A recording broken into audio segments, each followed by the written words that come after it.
Hello, everyone. Welcome to the market update for Tuesday, March the 23rd.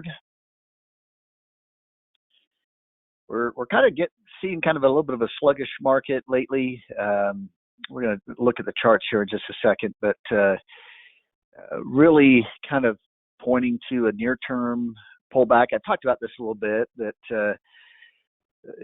over the last few weeks that the market has seemed a little bit sluggish. I pointed out the divergence in the other indexes in the NASDAQ 100.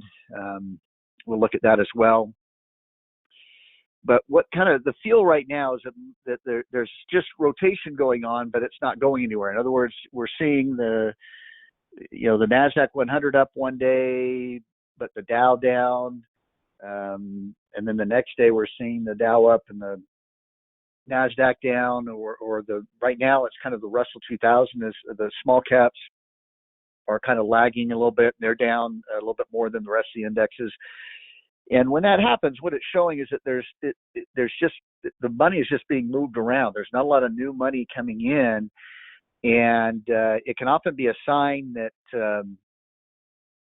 you're getting ready for a pullback because there's not enough new money to push prices up together. And you start to see momentum slip a little bit. We'll look at the momentum indicator here a little bit, and the breadth tends to change a little bit. There's fewer stocks that are participating in the rallies or the market moves, and so one of the things I've kind of talked about whenever it happens is, and it's those of you who've been viewing these updates for a while, you've heard it before, but anytime you see a fractured market or what they call a mixed market, where it's usually the two main ones are the Dow and the NASDAQ, because the S&P 500 has a combination of both. It has tech stocks in it, which is primarily the NASDAQ 100, and it has the large Dow stocks in it as well. But if you have a day where the Dow is up, and usually sometimes if it's just barely up compared to the NASDAQ being down or something like that, it's usually not that big of a divergence. But there are days sometimes when the Dow has been up 1% and the NASDAQ 100 has been down 1%. That's a significant divergence. And so when you see that type of a fractured market, and a lot of times the S&P will be kind of in between. It might be up or down 0.5% because it has a combination of both of those stocks in its index. But whenever you see that type of major divergence like that, when one index is clearly moving in an opposite direction, that's usually a bearish sign, because it's showing that there's not they're showing there's weakness somewhere in the system there, that not all stocks are participating in the rally. And usually the healthiest bull markets when everyone's participating, and you're not going to have every index participating in the same amount. You could every day you're going to have the Dow up 1% and the NASDAQ up 0.5% or something. It may not be as up as much as some, or down as much as some of the other indexes. But when you see that opposite direction and when it's significant, it's something to pay attention to. We've seen a lot of that lately, a lot of mixed market days where one of the indexes is up and the other is down. And like I said, usually you're comparing the Dow and the NASDAQ 100 or NASDAQ composite if you're using the NASDAQ composite. But on the direction alerts here, one thing to kind of pay attention to here is you can see when we look at momentum here, momentum is pulled back in kind of a non-trending range right here. But if you go down below, you can see that as the market has been going higher lately, we've been getting these higher highs in the market. You're seeing that the momentum has been going lower, so we get lower highs in momentum. And so that, again, that doesn't mean that a pullback is going to happen or is imminent or anything like that, but it is showing that momentum is slowing. And that's something you do see a lot as you get near a top, is that momentum starts to slow. But usually at a major top signal, though, the sentiment will be pretty high, though. And it'll usually be at its highest when things are about to pull back. So the belief that the market rally is going to continue is going to be higher than what the actual numbers are showing. The breadth will start to the breadth and the momentum will start to lag or start to move lower before the sentiment does. And we're not quite seeing that yet to any big extreme. So there's still a possibility that the market could still move higher. In fact, what you often see is that the market will start to stagnate a little bit, and you'll start to see that momentum start to slow a little bit, and then it'll push higher again, which really causes that sentiment to really move up, and you start to see all these indicators start getting into that extreme reversal risk range, which is this bar right here, and they start to enter into that range, or in some cases get all the way to the far right side of that. So, and again, these tops can sometimes take several weeks to kind of form. And so we start to see some of these clues ahead of time. But it doesn't necessarily mean that I'm going to be, pulling out of everything just because I'm seeing a little bit of a divergence there. But it's something to pay attention to, because it does factor into some of the decisions you have to make, whether to buy more, whether to start tapering and taking profits on trades that you're already in. Those are all decisions you can make based on how the trend is looking. The breadth indicator right here is we're in the high range. And actually breadth has been expanding a little bit here. You've got a little bit of a higher high there in breadth, higher low right here. Now we're still lagging the highs from right at the end of the year, November and December. So although the market has gone higher than that, so we can see kind of the tops right here. So here's where the previous high in the breadth was, and that was right here at the end of the year. We've gone higher than that in the market, and yet we haven't gone back.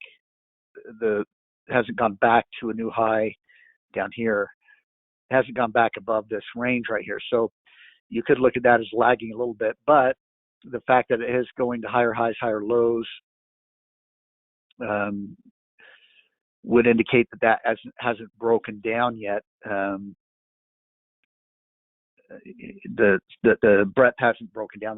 The breadth is actually holding okay right now. So now that could mean that this is the first indicator that might move into that extreme range and start moving over into the right side of that extreme range. We'll see. And again, we'll talk about this when we get to the charts as well, the individual charts as well. We can look at those the charts of the major indexes as well. Sentiment is also in the complacency range, not in the extreme complacency range, but we are starting to see the sentiment start to move up higher. Here would be the extreme range when it gets up into there. But we are seeing the VIX has been moving lower, really showing that the professional traders haven't been too worried about the conditions to feel like they need to hedge and buy protected puts.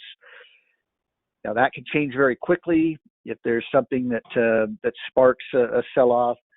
A lot of times you get these types of conditions right here. What becomes kind of dangerous is the unknown event. Something can trigger a selling, and it can come out of nowhere. But when you have a market that's kind of in that complacency range, with that momentum starting to lag a little bit, then sometimes you can get a breaking news story that seems kind of bearish in the market, freaks out about it, reacts sharply about it. But I don't see anything here indicating a large pullback of any sort. A lot of what I'm seeing on the charts is there's some danger of a near-term pullback, but trying to be able to tell you exactly when that's going to happen is very difficult. Sometimes you get pretty clear signs that a short-term pullback is coming, but part of the problem is, especially when you look at the individual charts, is that some indexes are showing a pullback immediately while others are still looking okay. And so you're not seeing all the major indexes pointing to a pullback.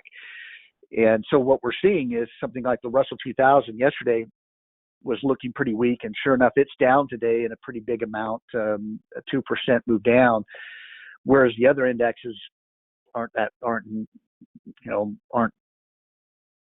bad. Okay, they don't look as bad.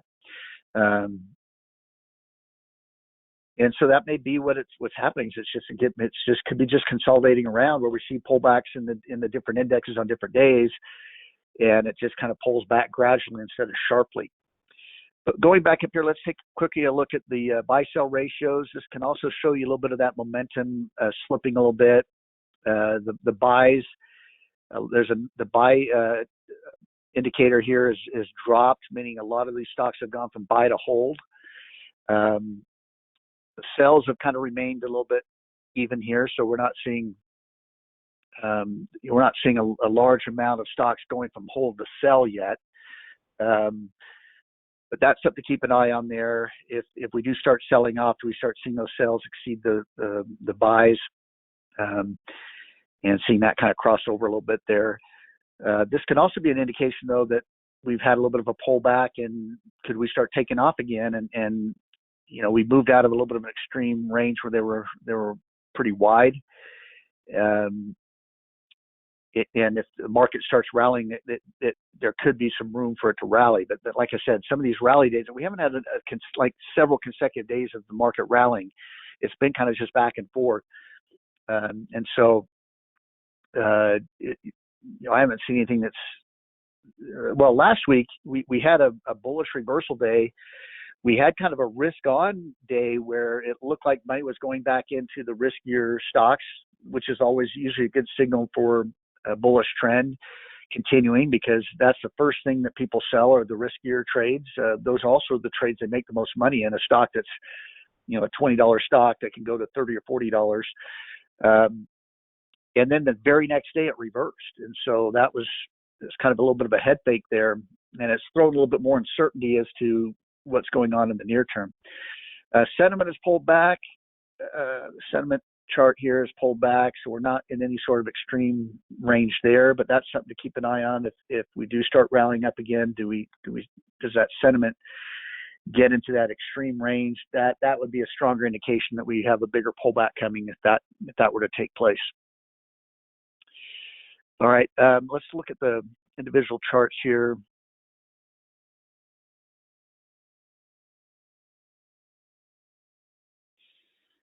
So we have this, we broke out to a new high up here, went to a higher high right here. We pulled back a little bit last week.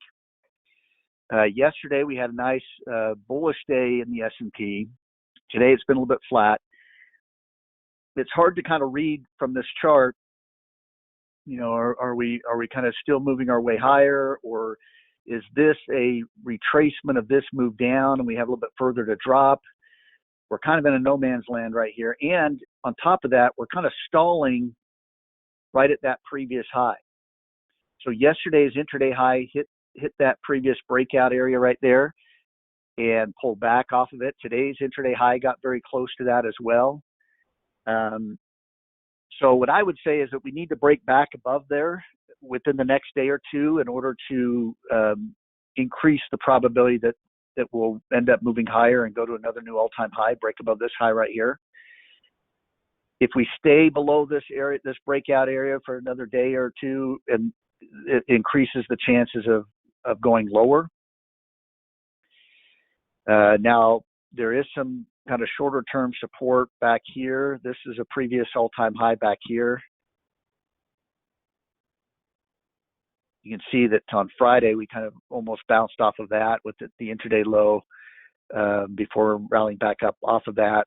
That'd be another target area. If we start to head lower again, that you'd want to pay attention to that area right there, because if that gets broken, well, you're probably coming back to this this area right into here as the next support area. That'd be a little bit bigger pullback if it breaks that there. But you can see we're kind of in no man's land right now. It's hard to tell which way this will go, but that's why I'm pointing this out. If it breaks back above this area tomorrow, that would be more bullish in the near term for the S&P. If it fails, then you're probably looking at this support area as the next target for it to kind of pull back to.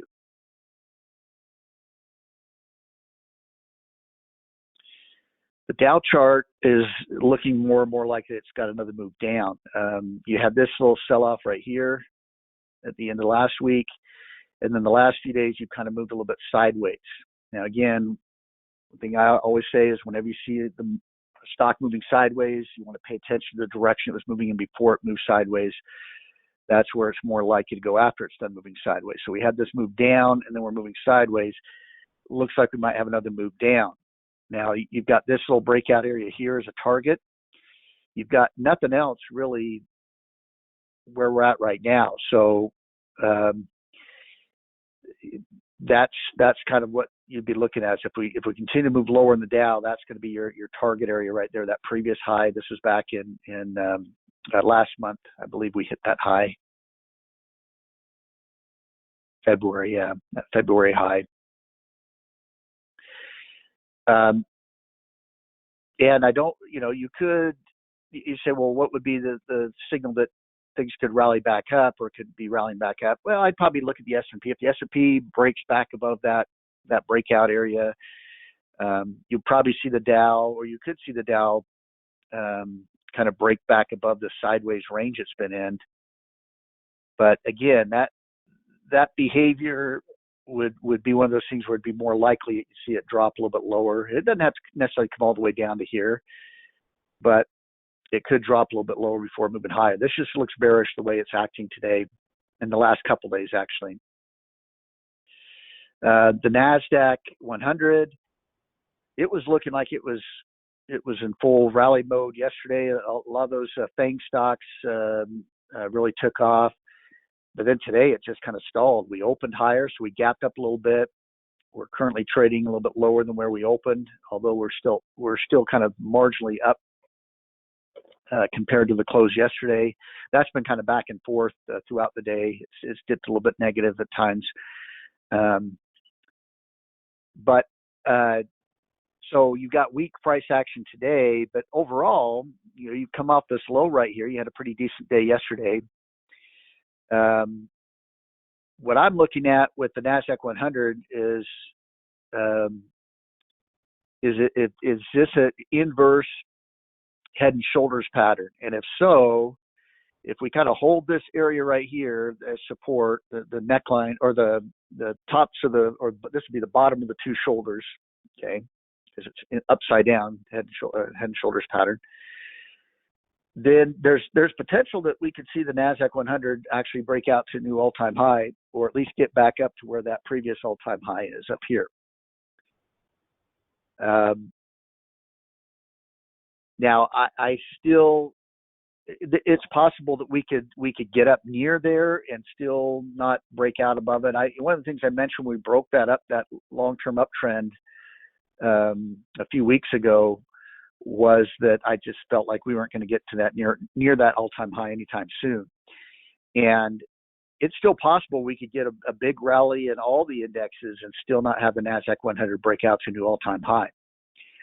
But in the near term, that's what I'm watching is I don't want to go any lower than this area right here, because that would diminish the probability of that being an inverse head and shoulders pattern. And if that's the case, this thing could drop a lot further if that doesn't hold.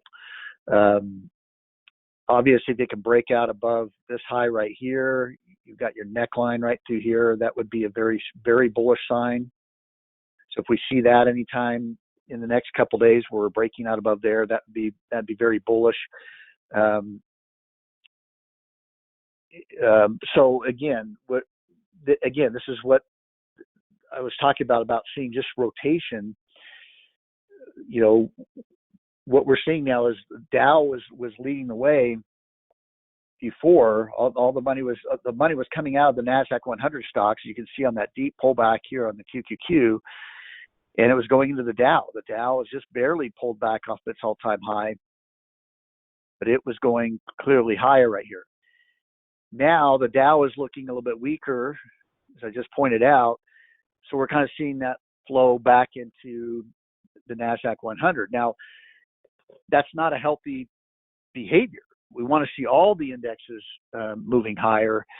And so if we do see short-term weakness with the Dow going lower and the Nasdaq 100 going higher, all it is money moving around, not new money coming in to boost everything up.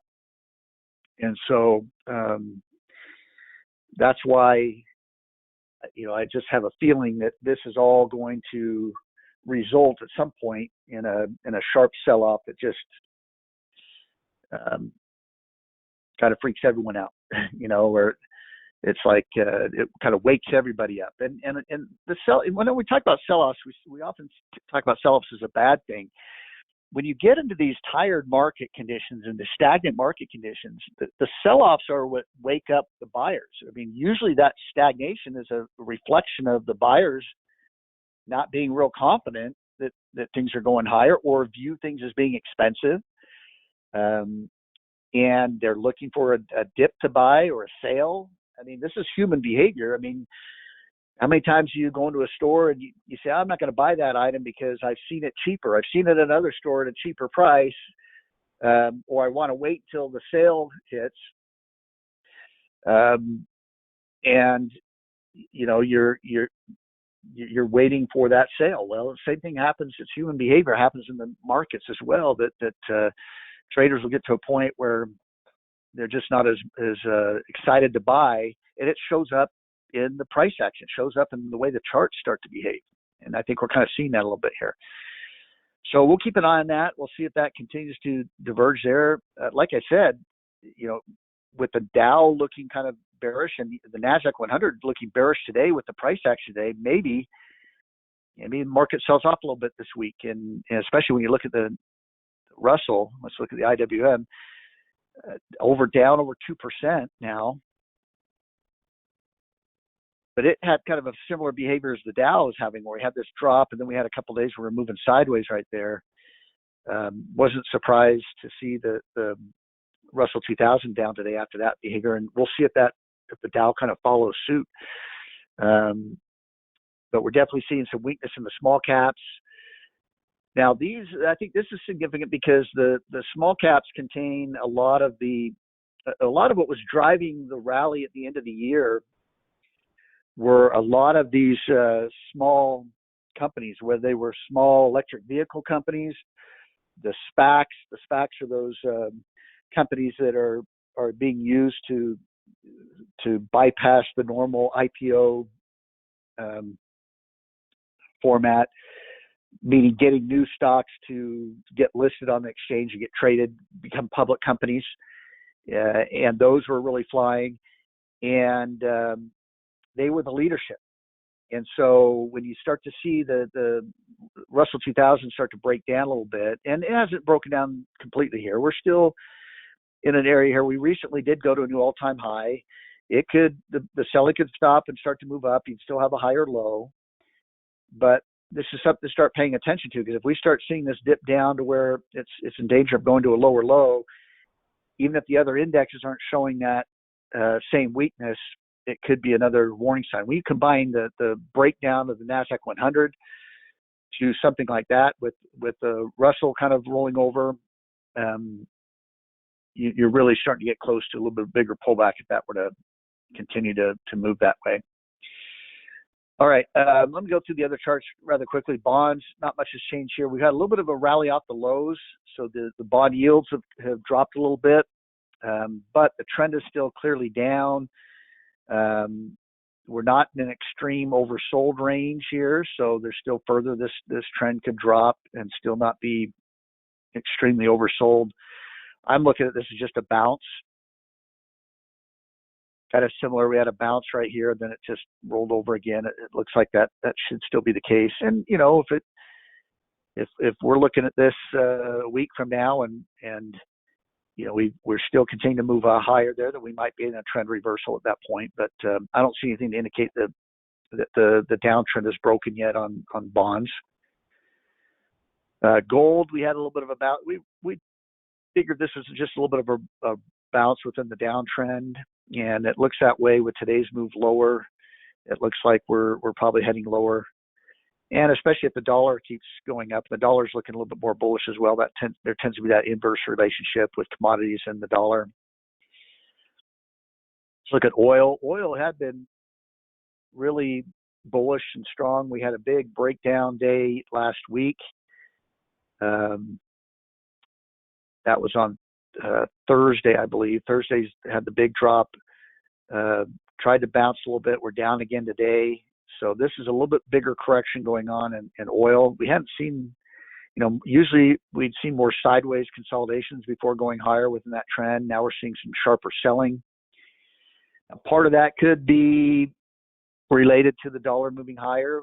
And again, we could get into all kinds of different stories of oil supply out there and things like that. There could be reasons behind this, but it's also the trend has been, we've had this huge move up. It's going to pull back a little bit.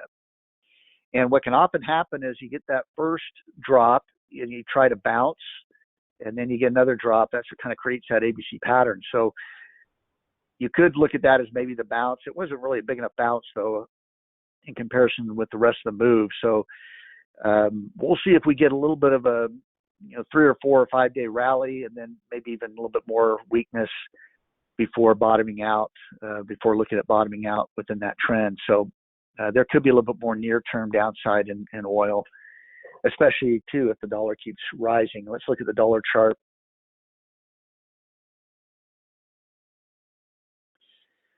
Last week we were kind of in this no man's land, this previous high right here, this low right down here. With today's kind of move higher, I think it's more likely that we're going to break out. We haven't done it yet, though, but it's more likely we're going to break out and go to a little bit of higher high on the dollar. And so that would be what I would assume is going to happen over the next few days. We're going to see the dollar continue to rise. But that's your range right here. If it doesn't and it starts to move back down again, then we're still in this indecisive range right here until we break below this low or break above this high. It's not telling us that. It's telling us to trend is sideways and could remain sideways until it breaks one of those directions. I'm just saying with today's momentum move, it's probably more likely now to break out to the upside. And then the VIX. Now the VIX is up a little bit today, but it's declined in a pretty big way, just showing that there's just not a lot of fear, at least amongst the professional traders out there. But like I said, sometimes that can be a contrarian indicator where you start to get really low, really complacent readings. That's where you can go from not being worried to freaking out pretty quickly because you're just not concerned at that point. And then when something bad seems to happen, then you tend to overreact or panic a little bit. If you're already kind of worried about something, then if the bad news comes, you're already kind of prepared yourself for it. You're not caught off guard. But when we talk about being complacent and extremely complacent, it means that there's really no worry at all that we're going to get a big drop. And then if you do, then you get people scrambling and panicking a little bit. And that kind of fuels the selling a little bit more when you get more of that panic selling when that happens. So when you get really low VIX readings, that's one thing you have to be kind of concerned about, is that any sort of negative news could trigger some quicker or sharper selling. All right. Let's take a look at a couple stocks here real quick. Under computer and technology, some of these IZEA we've talked about for a number of updates. MVIS, I like those. I like BLNK, Blink Charging Company. I like the fundamental story, or the not necessarily the fundamental story, But the overall story of this, that with this administration, there's going to be more of a push towards electric vehicles and the infrastructure for electric vehicles. You're probably going to see gas stations now having, well, you already are in California, where you have, and some of these other states that have a lot of electric vehicles, where you start to see these charging stations. But now I like this one a little bit more yesterday. Today it's kind of pulled back a little bit. Now let me switch this over to signals here too. It's recently come off of a sell signal, but we have a little bit of a possible inverse head and shoulders pattern here. Now it's very important that this area holds. It's kind of a support. So although we're down a little bit today, as long as it doesn't get down below that support area right here, I think we're okay. And this is one of those situations where, in the Elliott wave trading, and I talked a little bit about this last week with some of these. This could be possibly wave 1, wave 2, and you're going into wave 3, which is typically the strongest wave. Or it could be that this is just a bearish ABC pattern. This is wave A, wave B, and you get a smaller move up for wave C, and then you have a bigger decline. And I don't know which of those is the case just yet. I think a lot of that might be determined what the overall and what the overall market does. But if you've liked the stock, you've been waiting for a pullback on it, this is the type of behavior I'd like to see on a pullback, where you have impulsive move down, impulsive move up, and then you're getting corrective behavior. That's the type of behavior you see at a bottom. And so that's what kind of has my interest. And you've got a high strength rank on this, 99 strength rank. You could wait for this to go back to buy as a signal to get in. In that same sector, I like I said, I still like MVIS. Kind of a similar situation, where it looks like you have this inverse head and shoulders pattern. Here's your neckline right here. It's down a bit today, but it's still kind of within the sideways range right here. You want to keep an eye on that. And again, if you're waiting for it to go back to a buy signal anyway, that'd be your confirmation entry.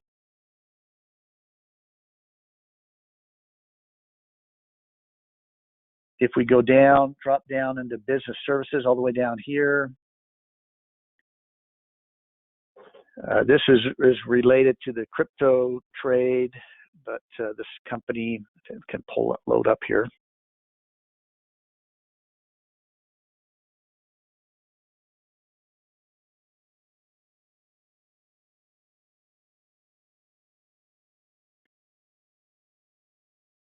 Taking a little bit of time to load up.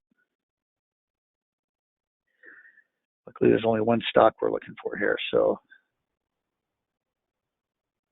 there we go. RIOT blockchain right here. RIOT is ticker symbol. It has a 100 strength rank,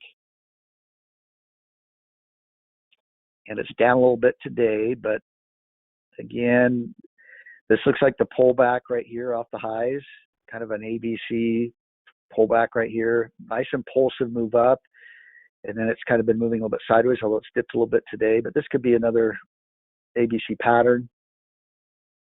Now this has gone back and forth from hold to buy recently, so you could wait for this to start to move back up. Wouldn't take very much to move that back to a buy signal. We're about halfway into the hold range right here, but a decent move up would probably put that back into a buy signal again. And then another one I like under oil and energy, this being more on the energy side, not really an oil stock here, but this, I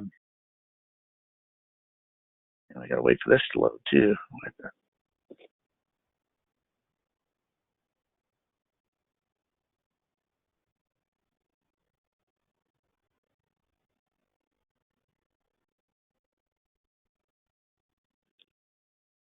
like the site's running just a little bit slow here.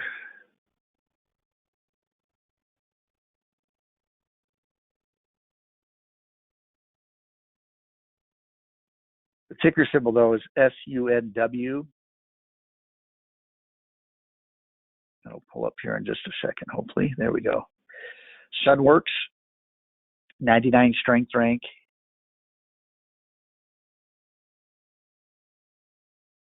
And very similar pattern to some of the others I've been showing. Possible inverse head and shoulders. Had impulsive down, impulsive up, and then kind of consolidating a little bit here.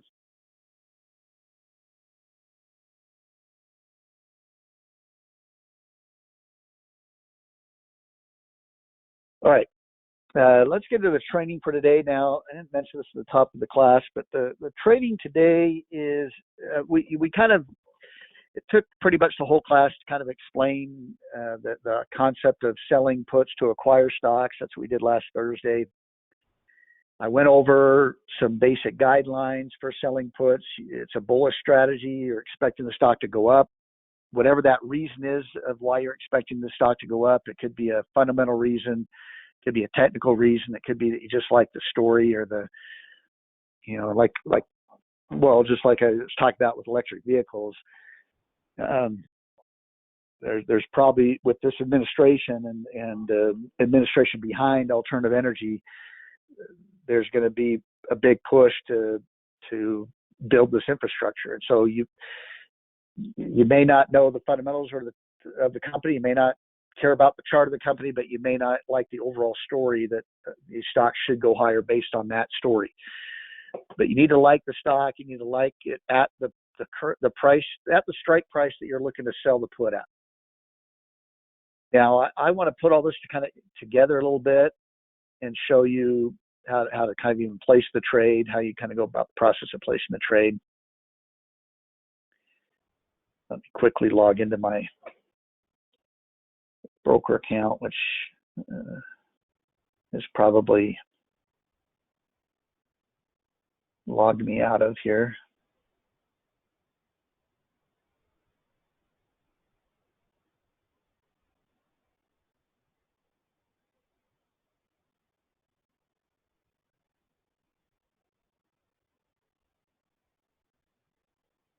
Let's go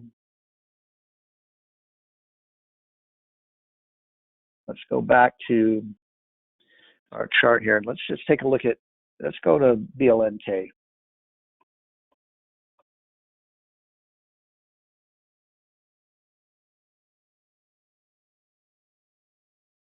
Now, there's a couple ways that I could go about trading a pick based off of this criteria, looking for that 98 strength rank, waiting for it to go from hold to buy, and liking maybe the chart pattern as well, having whatever reasons you believe it's going to go higher. Now, one entry could be to wait for it to go back to a buy signal. That's a real simple one. Wait till this turns green. You can buy into it. Maybe you like it though right here, and maybe you want to get into it right here, and you can just go buy the stock right here. Now, let's say you really like this company, but you don't want to buy all your position right now. You don't want to go all in right now because you want, there's still a possibility this could be wave A, wave B, wave C, and you get a bigger drop still. So you're a little bit concerned that you might not have bottomed out right here. And so you don't want to go all in right there, but you're not trying to pick the bottom. You know that this could have a bigger pullback, but eventually you think over the next few years, this is going to be higher. This is going to end up higher. Well, one thing you could do is buy a few shares right here. And if it does drop, you could buy a few more shares down there, kind of dollar cost average your way into the trade. If it keeps going higher, you could buy a little bit here. And as it breaks out and looks like it's in a stronger move, you could buy more shares. Okay, that's a real simple approach. And you could do that.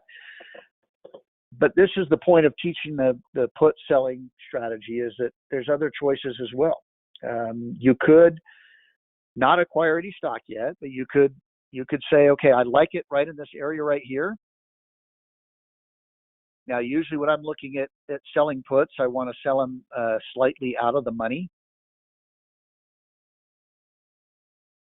And the further out of the money that you go, though, the lower the amount of the option, which means you're going to bringing in a lot less. So, and there comes a point where it's like, is it even worth obligating yourself? You're obligating yourself to buy that stock, and you're making $15 because you're selling a put that's 15 cents. Is it really worth it to take on that obligation? So typically, you're looking at one or two strike prices out of the money, probably tops. I wouldn't get into buying in the money or selling in the money puts. That's tempting because they're going to be a lot more. But then you have to have the stock go up, and it increases the risk. If it goes down, it really increases the risk of a much bigger loss.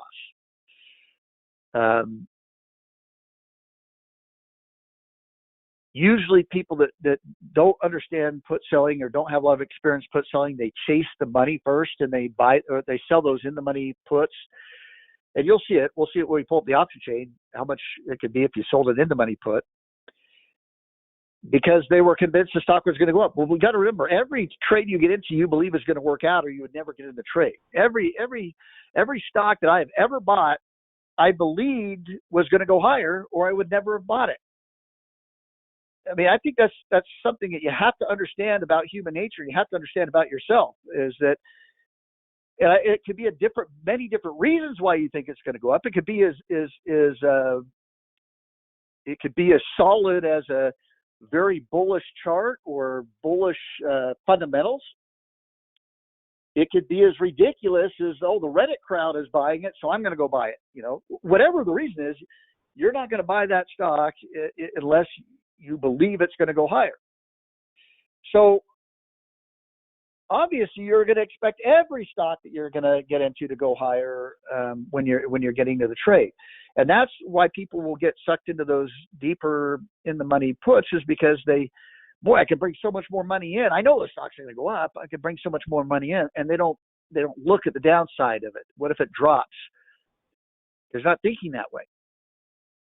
Professional traders and good traders always force themselves to look at what if it doesn't work out. They have a plan for if it doesn't work out, because the inexperienced traders will just react. When it doesn't work out, they just panic. And whenever you panic in any situation, whether it's in the stock market or anything else, things don't usually work out very well for you, right? So trust me on this, that typically you want to be either right at the money or a little bit out of the money on the puts that you're selling. And if there's just not enough money to bring in from that, from some stocks, there's just not a lot of premium to bring in, then don't worry about selling puts on it. Just buy the stock then. Now, in this case right here, remember our rules. We want to like the stock.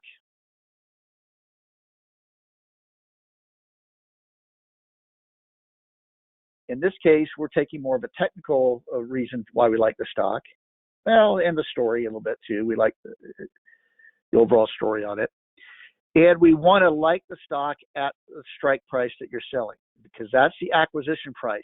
That's what I'm going to be buying or being forced to buy the stock at if that option gets exercised. Now, usually what I like to do is I like to look for a range. So I like the stock going up from here, and as long as it doesn't dip below that support area right there, we'll say at about 30. It's about, actually the support is right around $35. So I wouldn't mind owning that stock anywhere between $38 and $35 in that range there. Now, why is that important? Well, let's say I sell a 30. I think we're going to sell the 38 put, but let's say I sell 38 or 37 put, and the stock drops down to $35. Well, again, I'm going to be forced to buy that stock.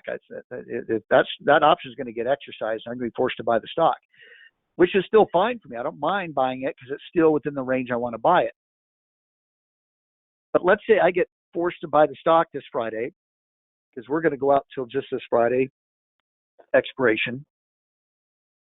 We could go out next week as well. We could do whatever the time period is, but I don't want to take on as much time risk, so I'm going to go just to this Friday.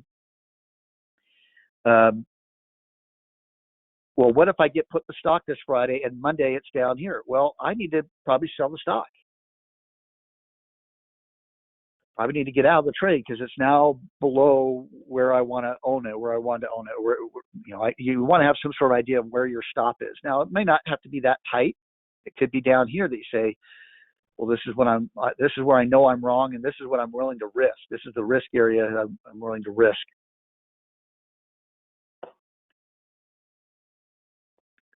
But I definitely wouldn't sell any more puts. If I'm going to give it this wider range still, I probably wouldn't sell any more puts now that it's below the support area right here, because I don't want to increase a possible losing position. Okay, so if it were to come down here a little bit further and then reverse and go back up and then look stronger again, okay, now let's sell some more puts and acquire more shares.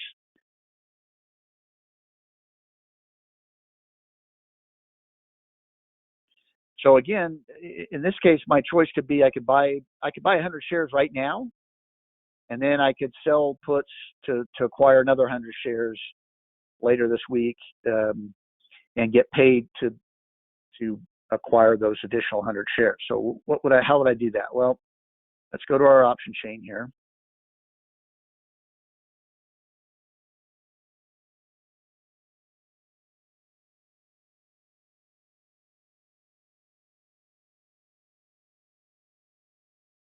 And the great thing about weekly options is that it really is nice for option sellers. You're only obligated out to the week. You're not carrying that obligation out several weeks.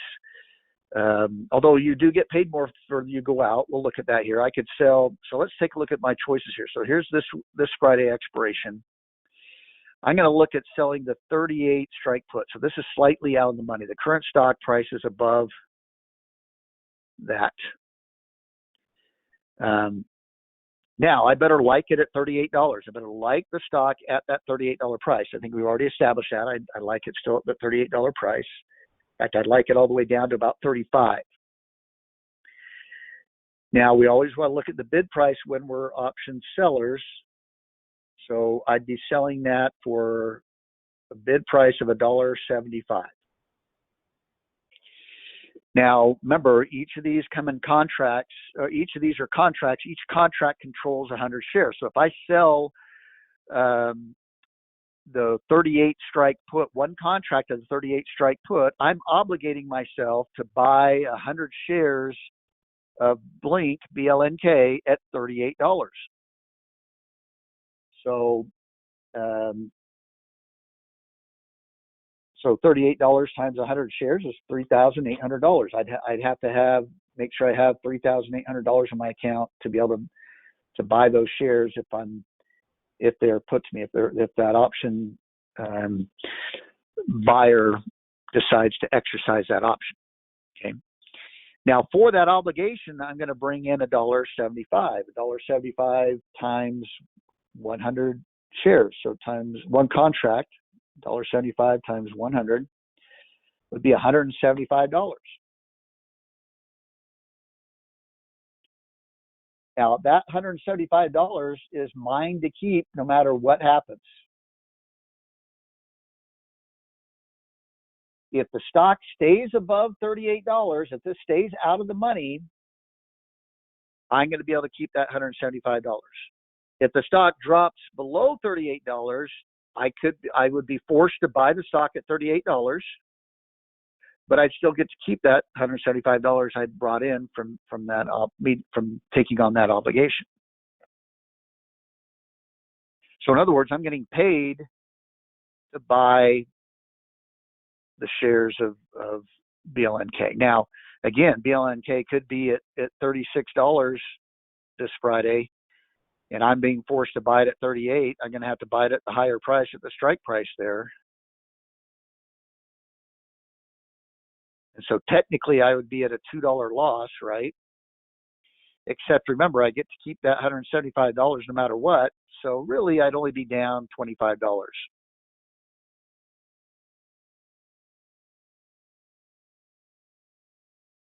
And if the stock goes back up again, back above 38, then I still got to keep that 175. That's still profit for me, or income that I brought in, and I could sell the next week out. Now you could go out a week and a half here, actually a little bit more than a week and a half, but you could sell the April 1st 38 put and bring in $2.76. Okay, and bring in a little bit more. But now you're obligated over that longer period of time. And the risk there is, what if the stock starts dropping over the next few days? Then, although you brought in more money, you're still obligated to buy that stock at 38. It's just there's too much risk there. It just increases the risk. And to be honest with you, the benefit isn't that big of that much greater, because what I could do is I could sell this 38 put for $1.75, and then if it expires this Friday, and I get to keep the $175, well, guess what? On next Monday, I could do it again, and probably sell it for another $1.75, and I'm bringing in more money than I would have selling out that far right now. Does that make sense? So the risk is a little bit lower doing it week to week, and usually the return is a little bit better week to week too than immediately going out that far. Now here's what people get themselves into trouble with, is they say, well, why not? I know the stock is going to go up. It's going to go up at least above 41 by this Friday. Why not sell the 41 strike put in the money, and I'm bringing in $360?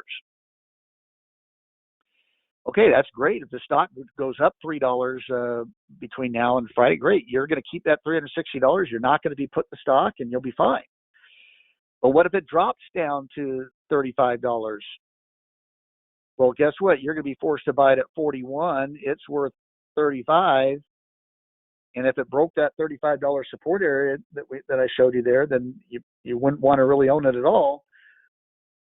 And yet you own it at 41.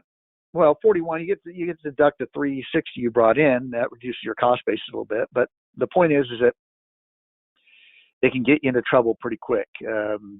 It's just a little bit too risky. Now, sometimes you can get away with it in a really strong bull market. Last November, we were in a really strong bull market where everything was going higher almost every day. But what I would ask, and that's if the market's really moving strongly upward, why sell puts? Why not buy calls? You're going to get a much bigger percentage return, buying calls in that situation. So I would be more inclined to be a call buyer in a really strong uptrending market. Okay. Now, so let's say we're ready to do this. Then we're gonna click on, now to pull up the order form. You just click on the bid price right there.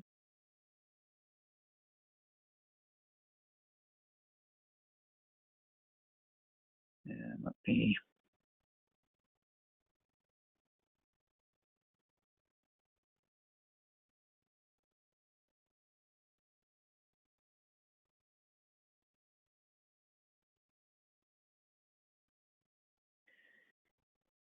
And on the order form, the action we want to use is sell to open.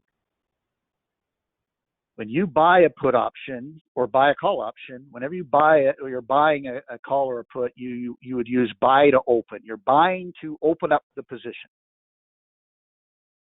And then when you go to sell it, either for a profit or a loss, you would use sell to close. I'm selling to close out that option position. Now, as an option seller, we're selling to open the position. So we're going to use sell to open. Now, usually we're not going to be closing out the position because we don't need to. We could just let it expire, and if it expires worthless, we get to keep that money, and we didn't have to close it out. If, let's say, the stock starts to drop pretty dramatically, and you don't want to be put the stock at that strike price because it's dropping so fast, you can buy back that put option. It's going to cost you more to buy it back because remember, as the stock goes down, the option goes higher. Maybe it's up to the stock has dropped pretty dramatically, and that option is now $3. I could buy it back for $3, and I can close it. I no longer have the obligation. I no longer it's closed out. I don't have to be forced to buy the stock anymore. Now, I'm going to lose money from having to buy it back at a higher price than what I sold it for, but that could end that obligation. Now, if I were to do that, I would use sell to open to get in the trade as an option seller. And then if I did need to close out that obligation, I would use buy to close. I'm going to buy it back to close out that obligation. Now, that's why I think it's important that you have an area where you figure you're probably wrong. Because let's say I sell that put at 38 put, and I decided the support level at 35 is really where I'm expecting the stock to hold that and not go below it. And let's say after I sell that put, the stock drops below that. Well, again, I may not want to buy it. I may not want to own it at 38 anymore. I don't want that stock I don't want to be forced to buy that stock at 38 anymore. Well, you could close out that obligation. Like I said, whatever that put option is worth at that time, you could buy it back. You'd buy it back at the ask price, and it would end that obligation. I'm not going to have to buy those shares.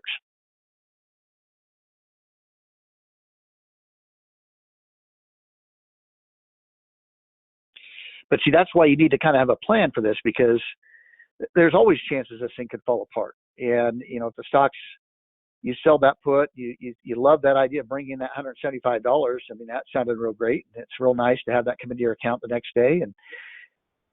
But now this thing really falls off a cliff.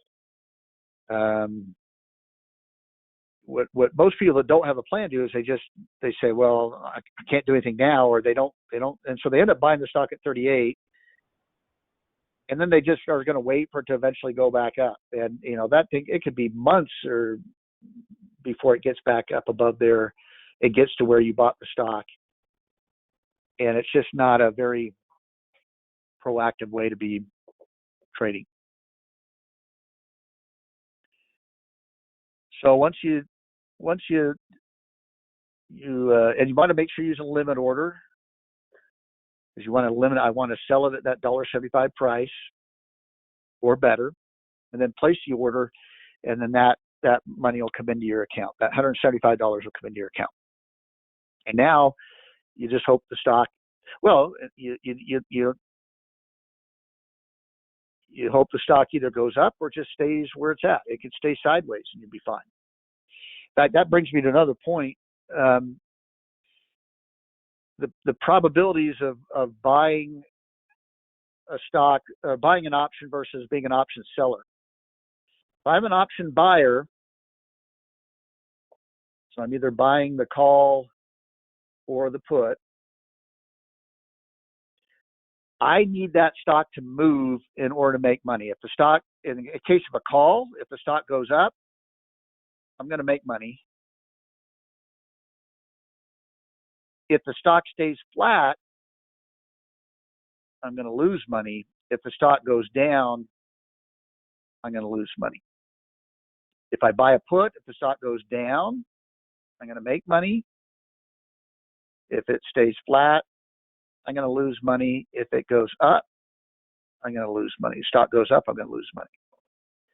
Where you're an option seller, because you're bringing in that money as soon as you're bringing in your profit as soon as you place the trade. And I'm not recommending selling calls, so I'm at least in this context. Being a call seller, we're going to use covered calls, which I'll talk about next on Thursday. But if I sell a put, oops, that's supposed to be P, not a B. If I sell a put, if the stock goes up, I'm going to be able to keep that premium. So I'm going to make money. If the stocks, again, this is assuming we're selling a slightly out of the money put, which is what I recommend. If the stock moves sideways, I'm still going to be able to keep that premium. In fact, the stock could move down a little bit, and I could still keep, or still make money, because the premium, if the stock moved down 50 cents and I'm bringing in $1.75 in premium,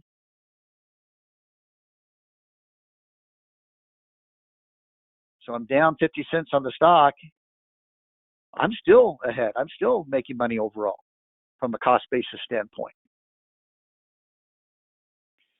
So when you're buying options, you basically have a 1 out of 3 chance of making money. When you're selling an option, if it drops further, you could end up losing money. When you're selling an option, you have what I like to call a 2.5 out of 3 chance of making money.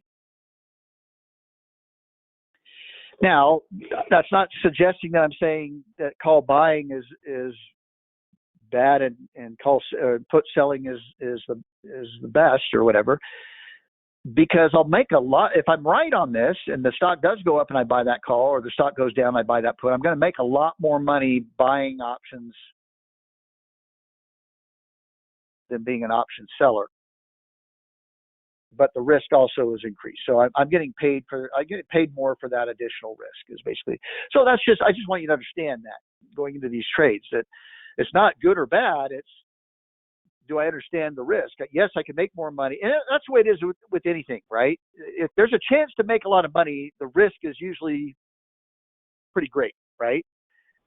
If I have a chance to make a lot of money with a string of Taco Bell chains, because I'm taking on all the risk of all that, taking on that business, I should get paid for that risk, right?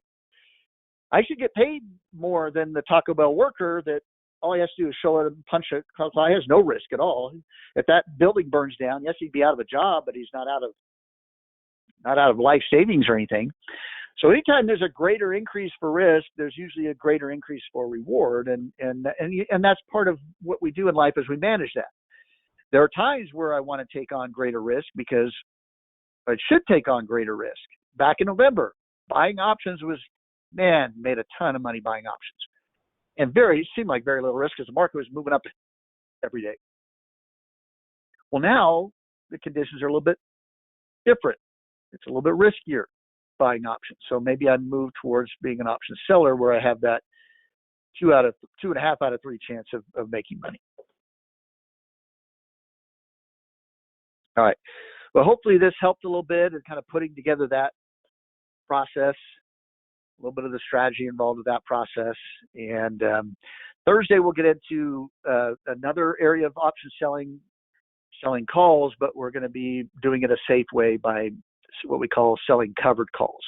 And this is also a strategy you're going to want to, even if you're not going to be a big option trader, you're going to want to learn and use as an investor to make additional profits on your stock positions. Okay. All right. Thanks, everyone. Have a great week. We'll see you Thursday for the stock specific class. Bye now.